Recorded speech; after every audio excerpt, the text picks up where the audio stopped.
Let's talk. Giles Brown.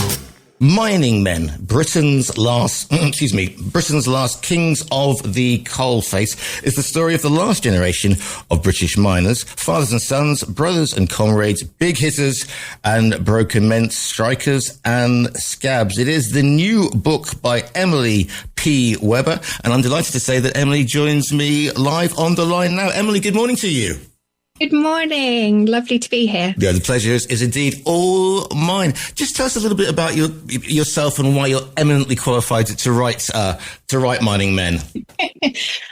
So the book's actually based on my PhD. So I've spent probably around 6 years researching the British mining industry, and I've interviewed over 100 miners who worked in the British mining industry. And yeah, I've just been listening to their testimonies and also been busy burrowing away in the archives for quite a long time as well. So what was the thing that sort of sparks the interest in writing Mining Men? Because this is if you like, are we dealing from sort of mid-70s to the miners' strike, which obviously if you're my generation you remember it as if it was yesterday. Yeah, so it's really looking at the industry from the post-war period onwards. It was actually my mum who inspired the journey.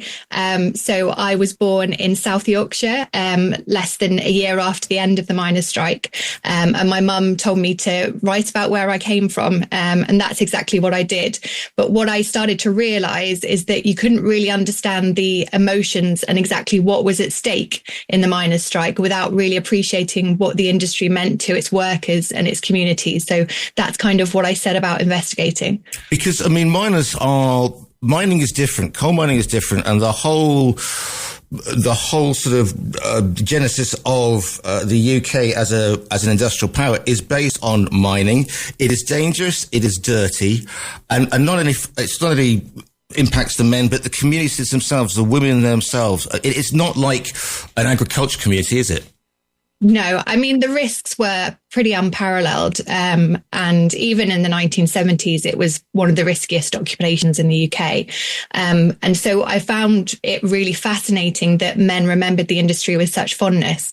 And that, again, is something perhaps that would be unexpected for an outsider perspective. But they really, really felt very strongly attached to the industry as a result of kind of the relationships that were formed underground. And I think also that in part, again, was because of the risks that men really had to look after each other.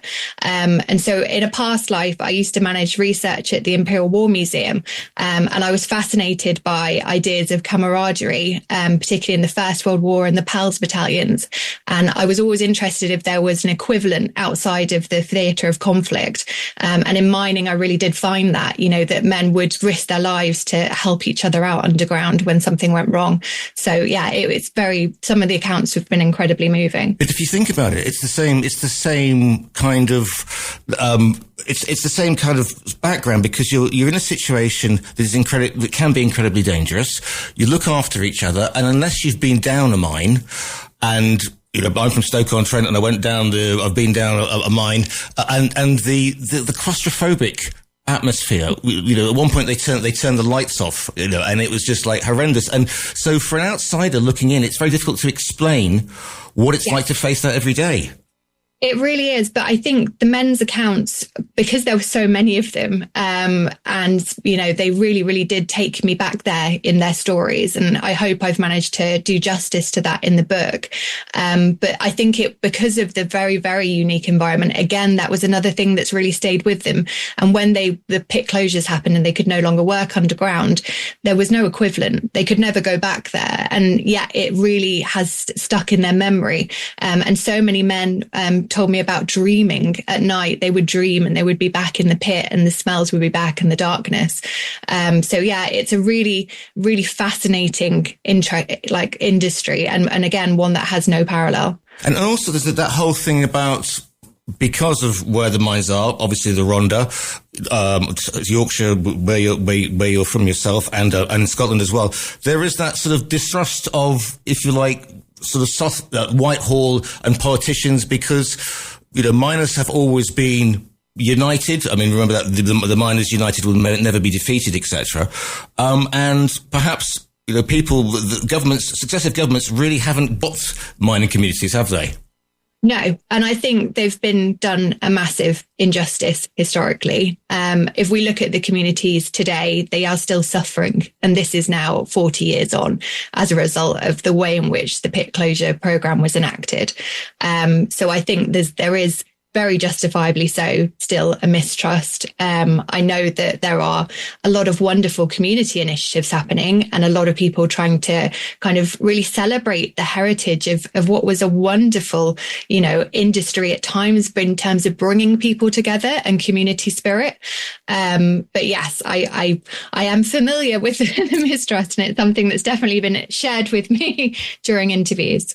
Because the other thing as well, I mean, it was kind of painted as we said, mining is dirty and dangerous, but you've touched on something there, which is community.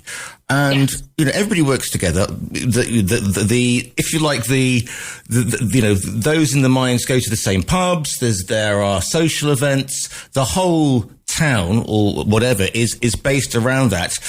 And rather than today where people are in various different service industries or whatever they're doing, working from home or whatever, everybody kind of knows everybody else. So there's that shared camaraderie, which you mentioned before. Not only is those going down the mines, but as I said before, with the women and the support industries to the mines themselves.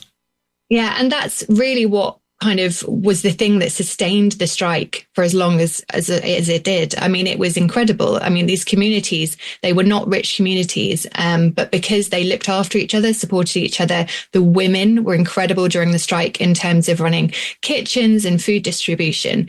That was the time at which it was really evident that these communities were something really very special, that they were able to look after each other, support each other, get each other through things. And again, that was what makes it incredibly sad, that the loss of really this sense of identity for those communities with the loss of the industry. And when the pits closed, it killed communities.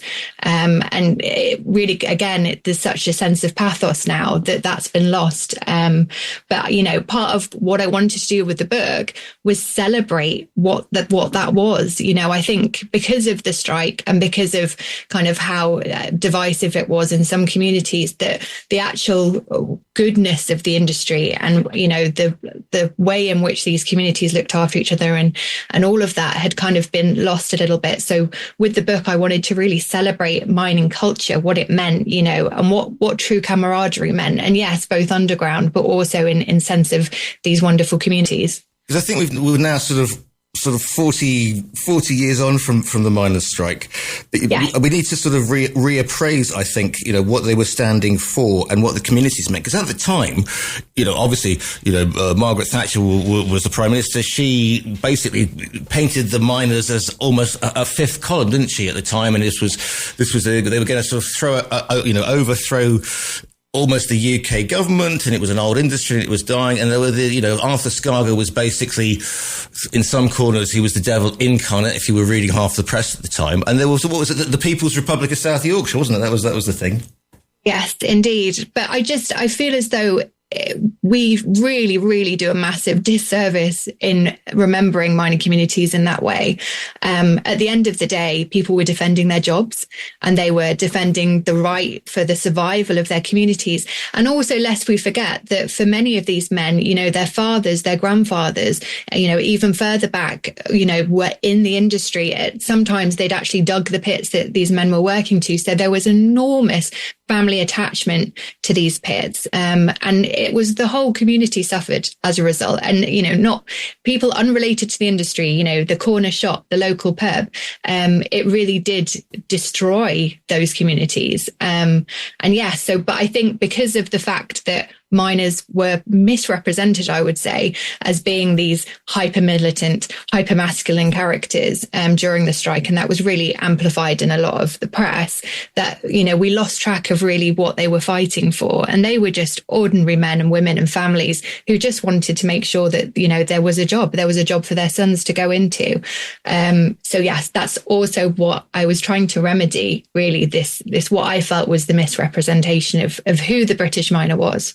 Yeah, because there was a whole, wasn't there, the whole sort of flying picket situation and police charges and almost pitched battles. And a member of my family was a policeman in South Yorkshire, and whilst all that madness is going on, with the horses, everybody remembers. He said he spent his entire time playing cricket with the miners because they were on a very quiet pitch. So that whole, and he said it was great for his bowling arm, but he said that whole misrepresent us v them and what the miners stood for wasn't a true picture. No, I mean, I think certainly in terms of local police forces, I heard some lovely stories of how, they would give picket sandwiches on the picket lines and things like that. I think the issue came when you had police from outside forces, particularly from the Met, coming in, and they just didn't respect the communities, and they took a very, very hard line, and that was when the division really, really sparked off.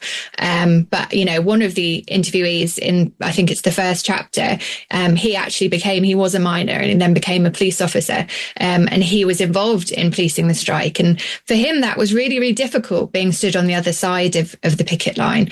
But he basically told everybody, you need to respect these men. These are proud men. They're defending their jobs, and that was very much the message that he communicated to his police force who were there. Yeah, it's really interesting the sort of the relationship that, as I said before, governments have with the mining industry, because obviously during the Second World War, the Bevan Boys, etc., they were exempt from, if you like, joining the armed forces. Yeah. I mean, it is the thing. Coal is the thing that powers, the empire at the time. So to dismiss them suddenly as when there's a war on, their heroes, but when they want better wages to stop the pits closing, they're the militant tendency. Exactly. And I think, again, you look at the First World War, they were the tunnellers under the battlefields of the First World War. They've always been there for us. And so, again, to this idea of the enemy within that Margaret Thatcher brought in, it was just the most horrific turn. We've relied on these people.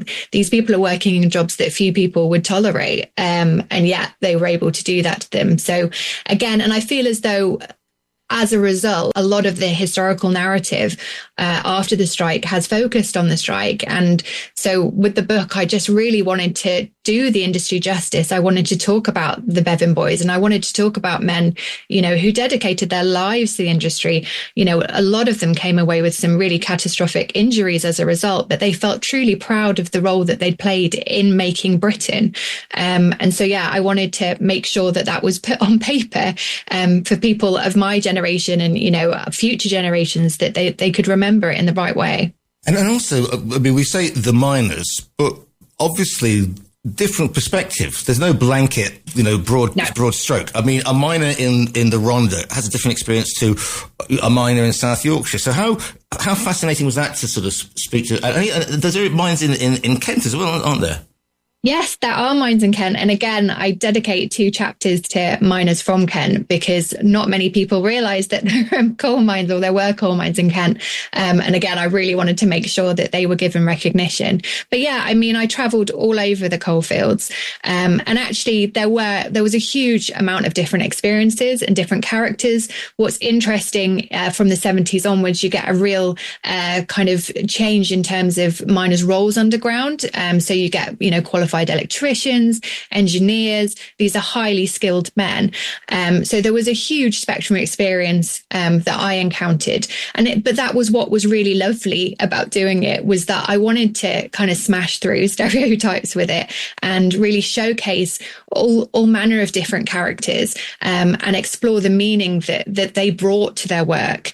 But the single thing that stayed with me, though, was this idea of camaraderie. That was in every single person I spoke to. Was, that was the fundamental thing that they remembered and, missed from their time underground, was the way in which people would look after each other. It was very powerful that came through. Yeah, and it's quite ironic, isn't it, that people are probably going to get the experience of what mining communities are probably through sort of Billy Elliot. So, all the miners went off and danced or brassed off or something like that. Yeah, and sometimes I find that whilst it's great, I love Rostov. Some of those narratives can frame miners in a certain way as being, quite resistant to change, or, quite hyper masculine. And again, I wanted to actually show the real men who were, very different from those portrayals often.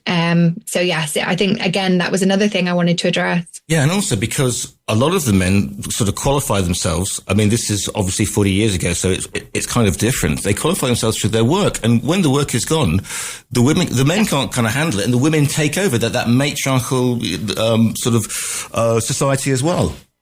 Yeah. I mean, the women, and I think again, that is perhaps something that's been overplayed a little bit, because I would argue that women in mining communities have always been incredibly powerful, strong figures, the real backbone of the family. I think, yes, in the aftermath of pit closures, there was perhaps more of an even distribution of labour as men went on to have to find different jobs. But I think the women have always been formidable in mining communities. They've always been, at the end of the day, the ones who have had to get their families through thick and thin when men have been out of work or when men have been injured or sick. And they are the kind of hands that tie the community together. So I've made sure, hopefully, that women are well represented in the book as well. But I think the one thing you talked obviously about work identities, what again was really interesting is, as you say, 40 years on, the vast majority of the men I spoke to still identified themselves as miners. So even if they'd been in all manner of different occupations, they still identified as miners through their culture and through their principles. And that was something that came through very strongly in the interviews that I did. If the industry an industry that big closed down today, there'd be support, there'd be sort of retraining the whole situation. And a friend of mine who was a miner, we called him Jockey. He was from Scotland, strangely enough. And he said they got some payoffs. And basically, if you're a single bloke, you blew it within a month. You got a big TV, and went down the pub, and then sort of like 6 months later, they were absolutely stranded. There was that, communities did kind of break up, or there was mass unemployment, wasn't there? Yeah, I think other countries did it better in terms of, as they took away those sorts of heavy industries, they replaced them with other initiatives. We didn't do that. And again, I think that was a lot down to the attitude of the government at the time, that they perhaps wanted to teach the miners a lesson. And there were kind of little bits of training here and there. There was no equivalent, there was no equivalent jobs put in place for people. And the men I spoke to ended up in all manner of careers. Some went on to work in factories. One chap became a driving instructor. Another chap became a school caretaker, but there was no equivalent to what they had. And in terms of the pride that they took in their work, it was very, very difficult to find something that could give them that again. What do you think that sort of the UK lost as a result of the miners' strike and then the closure of the pits? Well, I think the community's lost hugely. And, we still feel that today. I think they lost a sense of identity. They obviously lost employment, and they lost employment for future generations. But, these were proud communities. And I think they really felt, A, that, the government had done them a massive injustice. And B, who are we now? Like, what is there for our children to go on to do? What opportunities are there?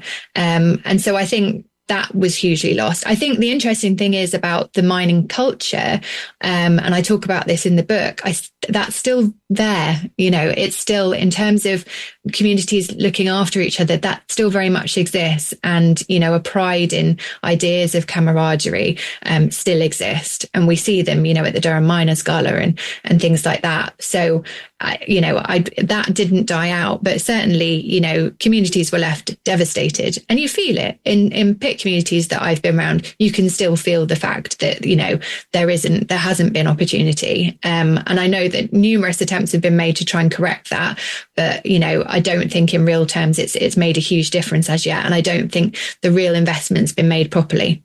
You were a researcher, weren't you, at the European Imperial War Museum? Yes. And so with that, you're working with sort of diaries, letters, communications from perhaps 175, 80 years before then. But in this case, you had primary sources, which is obviously great, wonderful to have. So how willing were people to talk about this, and how did you find the right people to interview?